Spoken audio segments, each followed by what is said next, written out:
नमस्कार शेतकरी मित्रांनो, आज मी नगर जिल्ह्यातील उकडगाव या ठिकाणी आलेलो आहोत आणि आपण ह्या शेतकऱ्यांना 3 वर्षापूर्वी संत्र्याची रोपं दिली होती.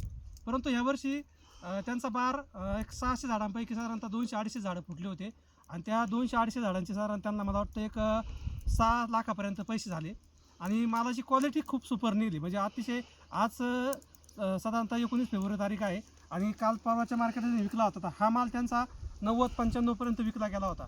बाजार कमी जास्त होत आहेत, परंतु बाजार कमी जास्त होत असताना सुद्धा मालाची क्वालिटी टिकून ठेवणं फार गरजेचं असतं आणि तेच काम ह्या शेतकऱ्यांनी केलं आहे. त्यांची आपण ओळख करून घेऊ. नाव सांगा आपलं. माझं नाव सचिन रघुनाथ मस्के, हां, गाव कोणतं आहे? उक्कडगाव. तुमचं नाव सांगा. प्रवीण बाळासाहेब शेळके. हे दोन्ही तरुण शेतकरी आहेत. यांच्याकडे नेहमीच नवीन नवीन प्रयोग असतात आणि त्या नवीन प्रयोगाच्या माध्यमातून ते काम करत असतात.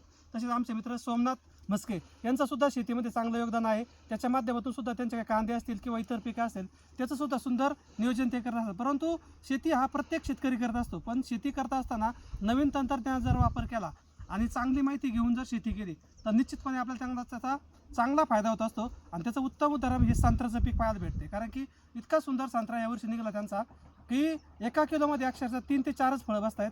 मालाची क्वालिटी पाहिली तर अतिशय सुंदर आहे आणि असा जर क्वालिटीचा माल आपण दरवर्षी पिकवत राहिलो तर निश्चितपणे ह्या तरुण शेतकऱ्यांना शेतीतून भरघोस उत्पन्न भेटणार आहे आणि पुढील त्यांना जे काही पिकं करायचे असेल त्यासाठी त्यांना त्यातून चालना भेटणार आहे. म्हणून अशा पद्धतीने जर आपण शेती केली आणि चांगला माल पिकवला, बाजारपेठेमध्ये पाठवला तर निश्चितपणे त्याचा चांगला फायदा असतो आणि त्यातून आपल्याला चांगलं उत्पन्न भेटत असतं. धन्यवाद.